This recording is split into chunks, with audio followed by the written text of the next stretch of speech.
স্বামী আমার নিজের মানুষ, এটাই ছিল মনে। সেটা ভেবে তারই টাকা লুকাই ব্যাগের কোণে। পকেটমারি হলেও এটা ভালো লাগে বেশ। স্বামীর টাকা সরিয়ে রেখে নেই তো খুশির শেষ। 500,000 চলবে না, সবাই সেটা জানে।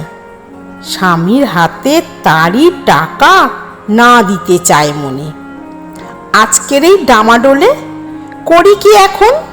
উপায় তো নেই, পাল্টাতে আজ হবে গুপ্তধন। অনেক ভেবে টাকার কথা তারেই দিলাম বলে। সেই রেগে কয়, আমার টাকা চুরি করেছিলে?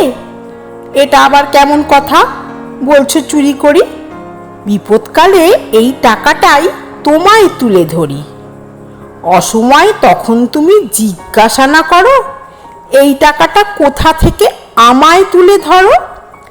আজকে তুমি বলছো আমায় আমি চুরি করি, প্রয়োজনে তখন বলো আমি লক্ষ্মীর ঝুড়ি।